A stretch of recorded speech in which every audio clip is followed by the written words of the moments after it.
Hi there, everyone. Welcome to this class. This is day 10. We're going to be discussing production. So I'm going to share my screen with you.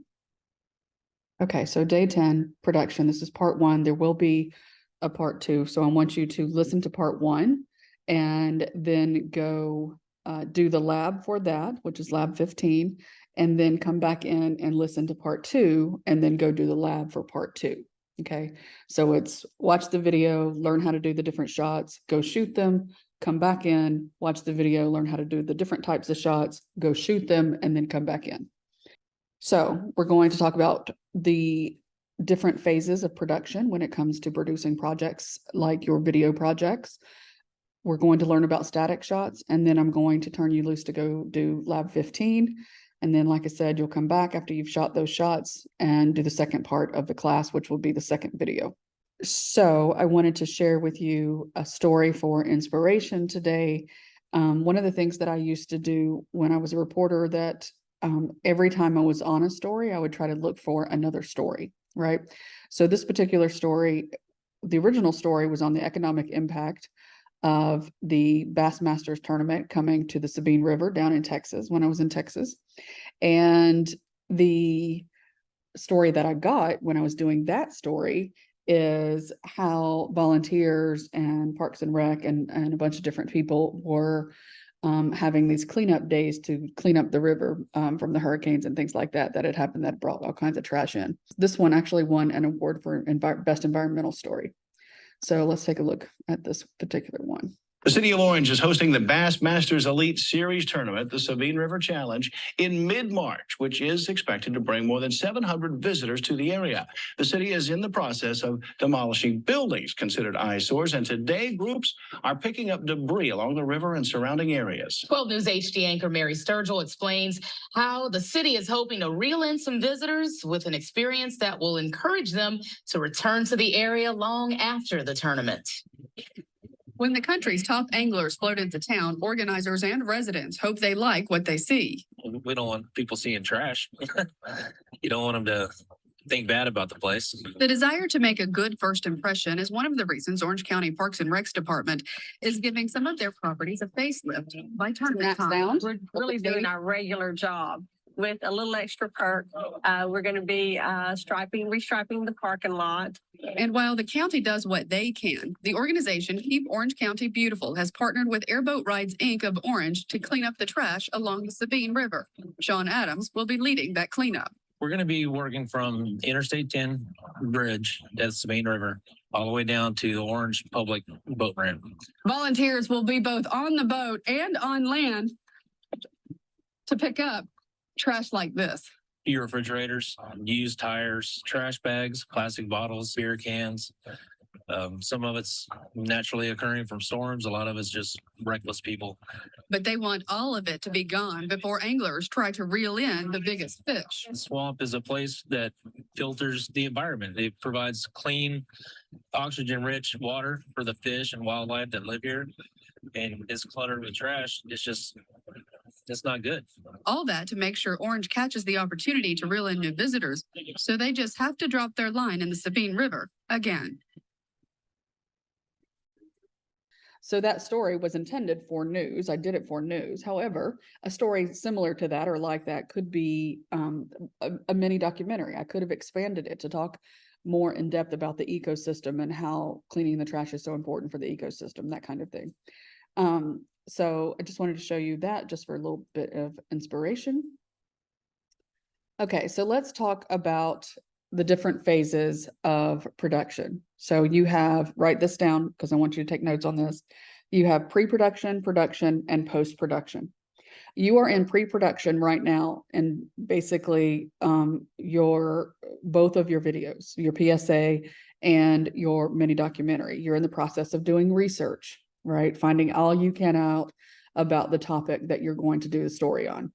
You should be contacting your interviewees if you haven't done it already, to set up your interview times and to even talk to them on the phone or via email about the kinds of things that you want to talk about when you do interview them. You also want to plan your shoots at this time. So you'll want to get B-roll of your interviewee, not just talking to you, but doing what they do. So when you set up that interview time, you will need to make sure that they are in their environment, right? So if, for instance, you're doing the story on the trainers and overtraining, then perhaps you need to get B-roll of the trainers training somebody, right? So that may require you get, one of your teammates or one of your friends to go in there and be the trainee, right? And so you could sometimes with that kill two birds with one stone. If you're expert, your trainer, and your real person, your trainee, your athlete, then that would suffice for B-roll for both of them, right? So get as much B-roll as you can. Overshoot your B-roll. It's better to have too many shots to look at than not enough, okay?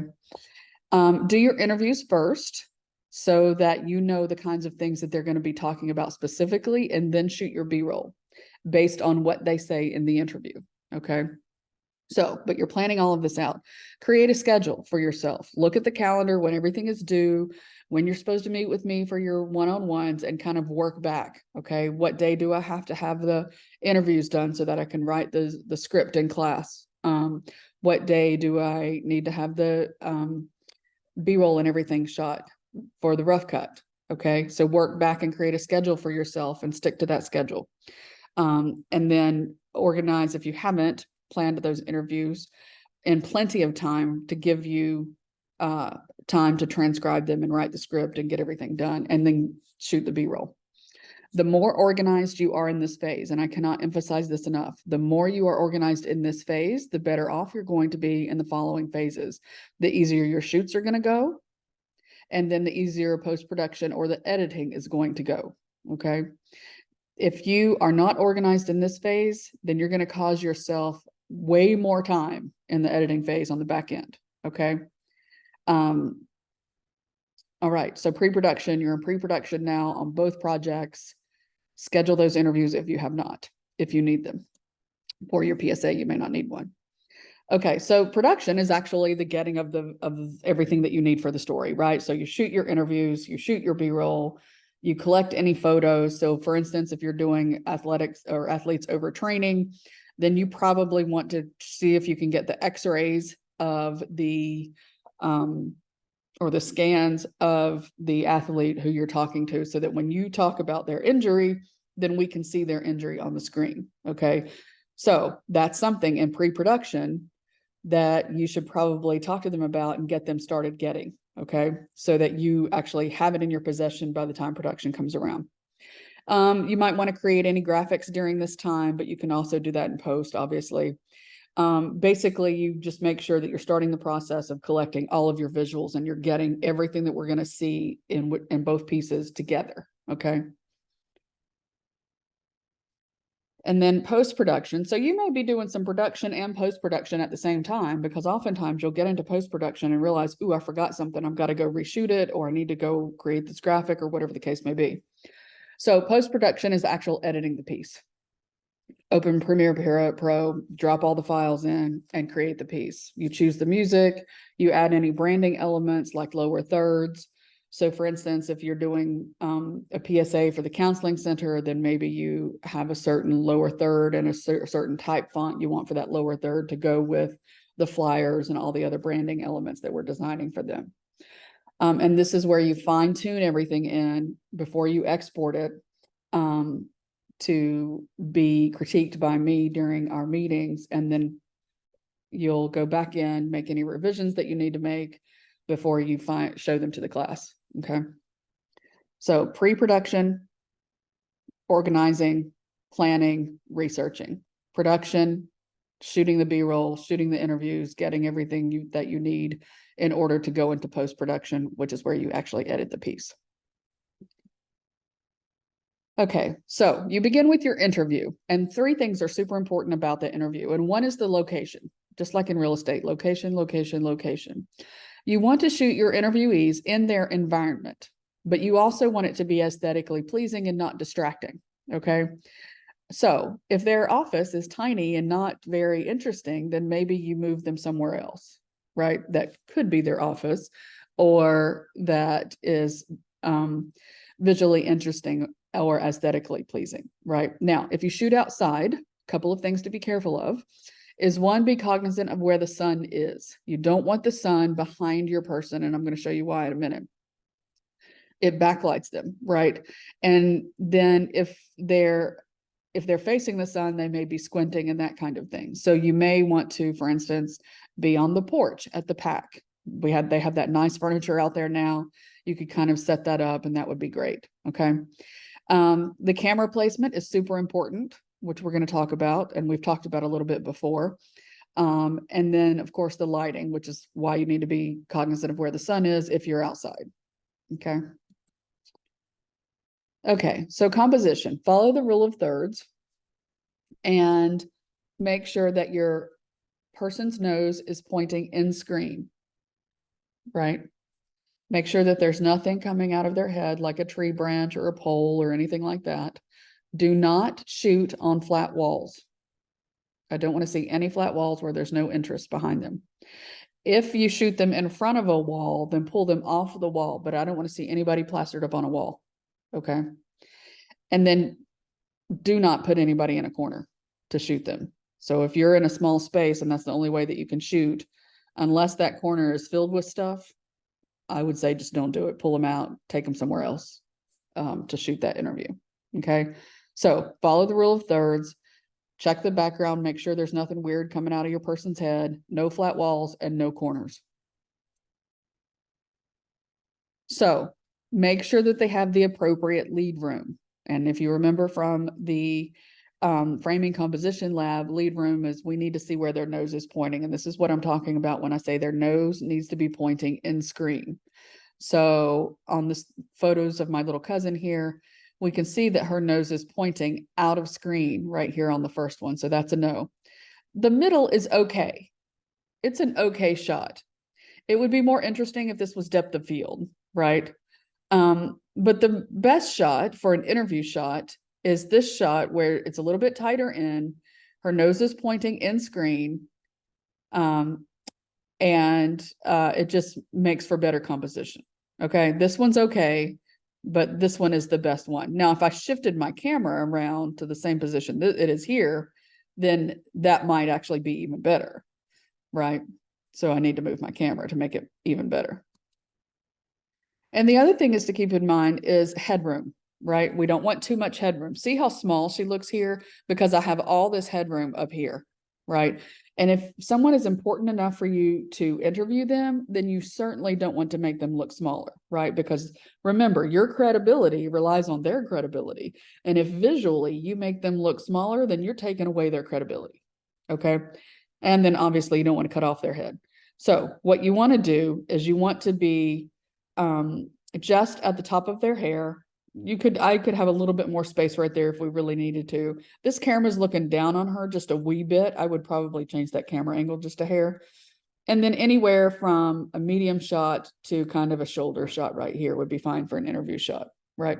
And then keep in mind, these are all straight on shots, right? You can do an arc, set up your camera, and then take a different camera and do an arc around them, which we're going to talk about today. And then match up the audio, and that would be such an interesting shot, right? All right. Lighting. Natural lighting is always best, right? So if you're inside and you're doing a student, the library has great lighting, FYI. The lighting though can create mood, so you can shoot in a darker place. Just make sure, especially if you're working with the cameras, that it doesn't get grainy, because it will. And so what you need to do is light it in a way that looks like it's dark, but it's not really dark, right? But bad lighting will ruin your entire piece. Okay, so it can enhance it, but if it's bad, it's going to mess up the whole piece. So for instance, don't shoot anybody in front of a window unless you have a light source in front of them, right? Unless you are intentionally trying to hide their identity, which none of us are. Okay. And this is precisely why you don't want to shoot with the sun behind them, because it gives the same effect. You will put them and you will completely shadow their face and you won't be able to see who they are. Okay. So no windows unless you have plenty of light on the front of them. If you are using the iPhone kits, Isabella should have given you batteries. Those have lights. So potentially you could use one of those kits and shoot in front of a window like this. But you have to be fairly close to them because those lights only throw out like 4 feet. So potentially you could do that. But if any part of their face is in shadow, then obviously move the location, right? So check all of that. Okay, so sightline. We talked about a little bit of this, a little bit the other day. And this is important, especially for you basketball players. You want your interviewee to be level with the camera and level with you because they're going to be looking at you during the interview, right? So that means you need to sit down and be level with the camera. So basketball players, unless you're talking with somebody who is your same height, then you probably need to have them sit down. Right. And the same is true for all of you, but it's a bigger difference with the tall guys. So sight line should be level with you and the camera so that they are not looking up or looking down. Now, just like everything, there is a caveat to that. If for some reason you are making a producer's choice for a certain effect. So for instance, I might shoot, if I want somebody to look larger than life, then I might shoot them from a lower angle and have them talking to me and then fill the frame with them pretty much, right? And that would make them look larger than life. So I shoot from a very, very low angle. If I want to diminish them, I don't know why you would if you're putting them in your video, but maybe you do, depending on the documentary, then you might want to shoot from a higher angle, just a little bit. But in general, because our people we've chosen to interview reflect on our own credibility, then we want to shoot them level with the camera, level with us, to give them the importance that they deserve. Okay. So on here also, I have follow the 180-degree rule. And that means that while you're shooting an interview, you do not, once you set up this, let me show my cursor. Once you set up this interview, you have this sight line. If the camera's on this side, then you never switch over to this side during the interview. Okay. So say I have a camera here, and then maybe I want to shoot an arc over here, and I have somebody, one of my friends, just doing a little arc around them right here. See where my cursor is going? It's still on the same line, right? I haven't crossed the sight line. I haven't crossed the 180. So the other reason that we do this is if they were shooting it over here, chances are their nose is pointing this way, right? And if someone's over here shooting an arc, this camera is going to pick it up, right? So stay on this side, okay? Whichever side you set up. Now, if you set up your camera on this side, then certainly stay on this side. Okay, if you have questions about that, email me. Okay, so if you are setting up lights, which we do have ring lights in the studio that you can check out. You'll just go back to 133 and talk to Isabella and she can check one out for you. If you need them. Again, if you have the iPhone kits, the stabilizer has lights in it. So just get the batteries. But if you have a kit and you need a light, then we have ring lights that you can take and plug in. So you need a key light, which is the main light on your person. And then you have a fill light that over on the opposite side that fills in anything. I usually don't use the backlight, but you certainly can, depending on what effect you're going for and that kind of thing. But so these are the three kind of normal setup of lights. But I think the key light and the fill light would be fine for your purposes. Okay. So how do you shoot video? When you look at different types of video on YouTube or TikTok or whatever, people are using different techniques, and some of them have taken some photography techniques and some of them have not. So for static shots, what you do is you set your camera up on the shot that you want, the framing that you want, right? Every shot must follow the rule of thirds or centered symmetry, just like in framing composition. Okay. So you set your camera up on the shot that you want, you hit record for 10 to 20 seconds, and then you stop and say that's a wide shot. Then you go to the medium shot, 10 to 20 seconds, tight shot, super tight shot. I shoot that for every shot so that I have multiple things to choose from that particular shot. So when come up on a scene for a story back when I was working in news, then I would set my camera down out of the car, set it on a wide shot, hit that while I finished gathering my gear, and then kept moving in closer and closer as I got to whatever I needed to shoot. And then I looked for all the different angles from which I could shoot it and do the same thing. Okay. That gives me choices and allows me not to live in the land of the middles, which we'll learn about a little bit later today. So follow the rule of thirds for every shot, shoot it for 10 to 20 seconds. Now, this is important. When it comes to editing, you're not going to use the whole 10 to 20 seconds. You're only going to use 3 to 5, maybe 7 seconds of the clip. But that gives you plenty to choose from, because if there's movement going on inside that clip, then that clip could potentially turn into 2 clips for you. Okay. Or 3 even. But it depends on what the clip is about. Now, also when you're shooting, try to incorporate some other framing techniques. Depth of field is a great one to use for artistic purposes, where your focal point is in focus, but everything else is out of focus, right? Rule of odds is another great one to use. And we're going to review some of those right now, as a matter of fact. So some basic framing compositions that are easy to implement when you're shooting video and that you should use, right, to make your video more interesting. Obviously, you should be following rule of thirds, just like I just said. Okay, so when you set up your shot, you can even set up the grid on your cameras if you want to, and I would if I were you, and just remind yourself that you want to have that shot on the rule of thirds. Your focal point should be in one of those crosshairs to make it a good shot. Depth of field is always a great one to use. If you can create depth of field in your interview, it will make the interview so much more interesting and really help us focus on the person talking rather than everything else around them. Okay. And that's easy to achieve if you're shooting with your iPhone. Just set it on Cine and it will do that for you. Right. So the examples from depth of field that I showed you the other day. Fill the frame is another one. You can go anywhere from a tight shot. Okay. So in your editing process, when you get there, and this is why I want you to shoot a lot of tight shots, it doesn't matter who's in the frame.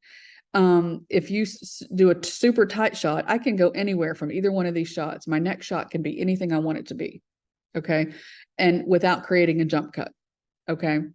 So fill the frame is a super tight shot, also called an extreme close-up. And from a tight shot or a super tight shot, you can go anywhere. So keep that in mind and shoot for that. So I'm getting ready to show you a video in the next part that talks about shoot for story. So when you're shooting these shots, shoot for story. Think about what you're going to need in the story and how to put it together. If you noticed in Ashlyn's suicide, see the signs? She shot for story. She shot her transitions with those camera pans, right? And we're going to talk about pans today. Okay, and then rule of space. If you have someone in the frame who's doing something, then make sure that you're giving that person lead room, right? Make sure their nose is always pointing in frame, not out of frame. Okay. Just like the picture shown in our framing composition labs. Okay. All right. So the types of shots. Take notes on this so that when you go out to shoot, you'll have your notes and you can double check to make sure you're doing it correctly. Okay. So a wide shot sets the, let me stop this one. A wide shot sets the scene. This is the library, of course. And we can see the trees on either side. So this is also centered symmetry. So we have rule of thirds because the library is right in the middle of that middle bar. But we also have centered symmetry, and it sets the scene for, say, if the story was a story about the library on Furman's campus and how, you know, it was built or something, right? Because it's a lead building, right? So then if I was doing this story and I would move in, then the medium shot would just be the building itself, maybe the tiny trees on the side right here, right? So wide shot sets the scene, medium shot gets me closer to my subject, okay? And then a tight shot would be of the doors, right? Now, what you shoot will determine what a wide, medium, and tight is. So for people, it's just a little bit different, okay? So the tight shot here would probably be the door. So I go from the landscape, right, from the wide shot, to the building itself in the medium shot, to the door in the tight shot, okay? And then the super tight shot would be the door handle, right? And I stay on that for a few seconds, 10 to 20 seconds. Right, use a tripod. I didn't use a tripod here, but use a tripod. And then here's an example of that same shot with depth of field. This shot is way more interesting because then if somebody was walking through the library, their hand would come into frame right there, grab that door handle and open it, and that would be in focus, but everything else would be out of focus, which makes it a little bit more interesting, right? So if you're shooting a building, then wide shot, give me the landscape. Medium shot, the building, tight shot, the door, super tight shot, the door handle, right? So if you're shooting people though, then it's the full body for the person on a wide shot. Medium shot would be from the waist up. And then a tight shot would be from the shoulders up. Okay. So for people, wide shot, full body, medium shot, waist up, tight shot, shoulders up. Super tight shot is fill the frame or extreme close up, either of their face or of their hands, some body part. Okay. Maybe their feet, depending on what the story is. Right. And remember, you can go anywhere from a tight shot. So shoot lots of varied shots so that your stories are visually interesting. Okay. Here's an example of a super tight shot that the student was just shooting as her practice lab that you're getting ready to do. And she's letting it roll. And look what happens. So when she goes to edit, she's probably going to cut that first part off and just get this part with the B. If she's doing a story on the Furman flowers on Furman's campus or something, right? So the next type of shot is the change of perspective shot. And we talked about this a little bit in framing compositions. The two most popular for videography is God shot, where you're up high. So maybe you climb up onto a ladder or balcony or second floor or something. Or of course, get a drone. And if we do have two drones, one of them you could fly once I train you on them. And I'm happy when I get back to set up a drone training session for you guys so that you could potentially add some drone shots to your footage. Okay. And we'll look at the calendar when I get back and see when we can do that. Maybe one of the afternoons or mornings before class would probably be better since it's so hot. And then the second one is the worm shot. And for the worm shot, you put the camera completely on the ground. Okay. Yeah, if you shoot it a little bit lower, it's a different perspective, but the worm shot, the true worm shot is where the camera is completely on the ground. Okay. Okay. So, but change of perspective can be so many different things, right? Those are the two main ones, God shot and the worm shot. But when you walk up onto the scene where you're shooting, look at the different ways that you could shoot it rather than just straight on as if you just walked up on it. Okay. Walk around it and look for perspective shots. So for instance, I could walk up to this fence down here in the lower left and just shoot that straight on. But this is a way more interesting shot, right? He's even giving you frame within a frame with his hands right here just to make this B-roll shot a little more interesting. So say you did an interview with him and he's talking about maybe he's a film student or something. This might be a good B-roll shot for when you introduce him, right? So instead of walking up on the top right or top left right here, instead of walking up on a guitar player, if you're doing a music, something on a musician or something, so for instance, I think somebody was going to do something on the concerts at the amphitheater, then maybe you get a different perspective than just down in the audience, right? and you shoot down the neck of the guitar or whatever the instrument that they're playing just to make it more interesting. This is with depth of field. So his hand is in focus. The chord that he's striking is in focus. Everything else is out of focus. And it just makes that more interesting, right? So look for different ways to look at things, okay, when you're shooting your B-roll. So for instance, if I was doing a story on the bikes, riding the bikes on campus, or people leaving their bikes after they leave for the semester, right? Then I might go up to the rack by the library and I might shoot this wide shot showing the tire, inflation station, right? And the bike racks. And then I might shoot a medium shot. And then I might go to a tight shot of the bike rack. And then I might go to the back side of the bike rack and shoot this perspective shot to make it a little more interesting. And then I would edit those one after the other on my timeline. And then I might go to kind of a tight shot of this, super tight shot of the back of the seat, another super tight shot of the name of the bike, a different bike from a different shot, from a different medium shot, right? So I would shoot that from all the angles that I potentially could, okay? Here's another example of a super tight shot. And this, of course, is a worm shot, but it's also, if you look, converging lines.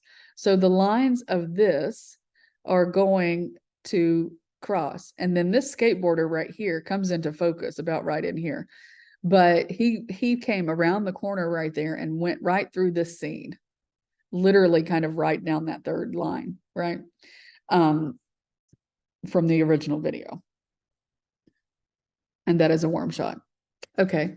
So looking forward, you're going to have 2 labs today that are shooting video. I do grade these. These are not, yay, you did it 100. These are, I'm checking your skill level at this point. So this is why I wanted you to take notes and take those out with you so that you can refresh your memory while you're out shooting about what exactly you need to shoot. Okay. So both labs are due tonight. These are short clips, 10 to 20 seconds long each. And you're going to upload the clips to Moodle. No editing, no nothing, just the individual clips. You will rename them to what they are. So for instance, for your wide shot, you would maybe do lib WS, library wide shot, lib MS, medium shot, lib TS, right? And I label them what they are first, and then the type of shot that they are. And the reason that I do that is so that when I'm going back through a lot of times, tons of footage for documentaries and such, I know exactly what I'm looking for. So if I need a shot of the library to go somewhere, then I can go back and look at all those library shots and see which ones I would potentially want to use. Okay.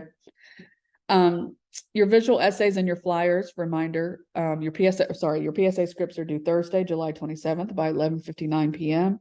Your visual essays and flyers are due by class time Thursday, July 27th. Okay. If you have questions about those, then obviously send me an email. Okay, so, oops, let me share my screen again. I didn't mean to do that. Let's look at lab 15. This is just shooting static shots, okay? So you'll find this document in Moodle. So download it, print it out, do whatever you need to do to take it with you. Take a screen grab of it, whichever. Part 1, you're going to shoot your interview, which is also referred to as your A-roll. Okay. Typically begin the story process with the research, which you guys are in the process of doing, right? Then you identify who to interview and you set those up. So for this exercise, if you can interview one of your subjects for your PSA or your mini doc, whatever you need, then this interview could suffice for both assignments, right? It could be just do a quick minute for this particular assignment and then keep recording for the other one. But that way you have it. It doesn't have to fulfill both assignments, but it could. Do not try to upload more than a minute to to Moodle. So quick, less than a minute interview for your editing lab. What we're doing is collecting footage for your editing lab. And all you need is a short little snippet of a couple answers to their questions or to your questions. Okay. So if it's one of the people that you're using for your mini doc, then ask them a couple of questions, about a minute long, stop recording, and then hit record again. And then that's your rest of your interview for your mini doc. But don't upload that to Moodle. Keep that in your files. Okay. Otherwise, just grab one of your classmates and interview them. Okay, so typically, where did I go to?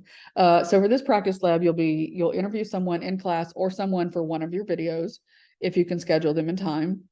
Things to check when you're setting up your shot: check the framing, make sure that there's not too much headroom, make sure that the lead room is correct with the nose pointing in screen rather than off screen. Okay, check the lighting. Is the face well lit? Make sure it's not backlit. Check the audio. Use your headphones.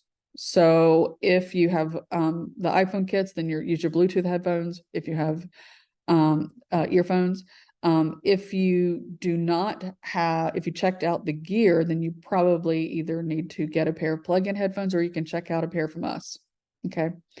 So we have those in the lab.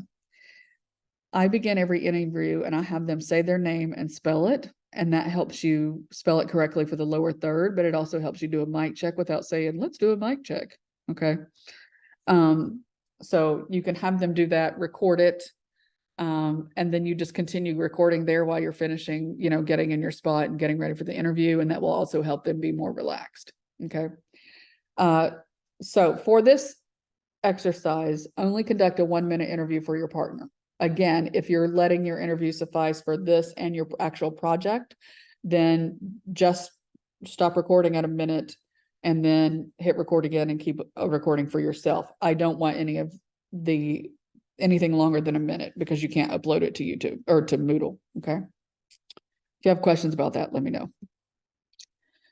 Okay. Part 2. Once you've done your interview, you're going to go and record some B-roll of just static shots. Okay.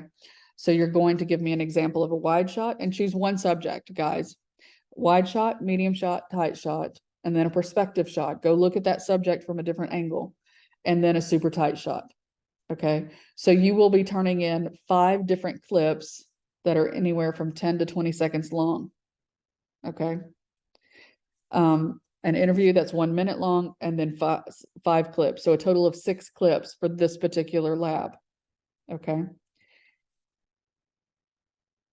So shoot the shots, how to deliver the assignment. Shoot the shots, download the footage into a file that you have created on your desktop, or if you have an external hard drive, I highly suggest that if you haven't gotten one, that you get one today, and create a folder with your last name, shooting video practice. And then keep that folder, because you will use it for the editing practice that we have coming up. Okay. Keep these clips because you will use them for the editing practice. Okay.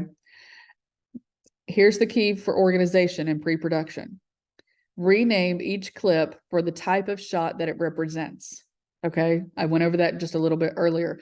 Each clip has a number. I do keep the numbers on there, and the time cue, because sometimes I will want to say, okay, I want this clip of the library that I shot at 10:30 in the morning, or I want this one that I shot at 5:30 in the evening during the golden hour, right?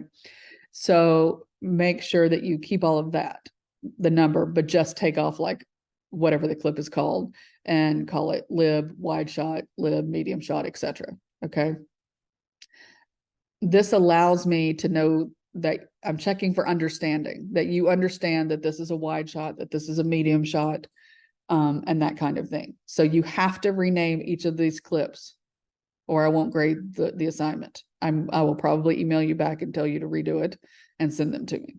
Make sure that you label these correctly so that it doesn't take me as long to grade them as well, because we have a lot to get through. Okay. All right. So go do lab 15 and then come back and then watch day 10, part 2, which is all about motion and shooting motion and sequence shots. Okay. And I will see you after you finish those.